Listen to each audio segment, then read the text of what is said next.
హైదరాబాద్లో బ్యాచిలర్లకు ఇల్లు దొరకడు కష్టం. ఎందుకంటే టైంకి రారు, ఏడాడనో తిరిగి వస్తారు, నీట్గా ఉంచరు, నీట్గా ఉండరు, టైంకి రెంట్ ఇవ్వరు, ఇట్లా రకరకాల ఇష్యూస్. కానీ ఇప్పుడు ట్రెండ్ మారింది. బ్యాచిలర్లకు ఇవ్వడానికే ఓనర్లు ఇష్టపడుతున్నారు. అది కూడా ఎస్పెషల్లీ హైటెక్ సిటీ ఏరియాలో ఇంకా ప్రిఫరెన్స్ ఇస్తున్నది ఎవరికంటే ఐటీ ఉద్యోగులకి. ఎందుకంటే టైంకి శాలరీలు వస్తాయి, ముగ్గురు నలుగురు కలిపి ఉంటారు, అందరూ ఈక్వల్గా పంచుకొని రెంట్లు టైంకి ఇస్తారు.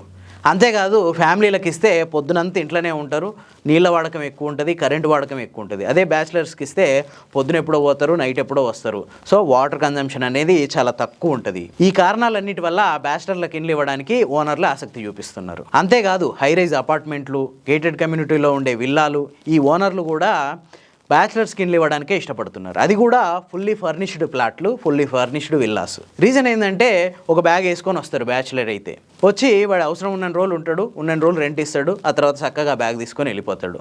ఫ్యామిలీస్ ఇట్లాంటి వాటికి ప్రిఫర్ చేయట్లేరు. ఏది ఫుల్లీ ఫర్నిష్డ్ ఫ్లాట్స్, అట్లాగే ఫుల్లీ ఫర్నిష్డ్ విల్లాస్. సో బ్యాచిలర్స్కి అయితే ఇవన్నీ అనుకూలంగా ఉంటాయని చెప్పి బ్యాచిలర్స్కే ఇవ్వడానికి ఓనర్లు మొగ్గు చూపుతున్నారు.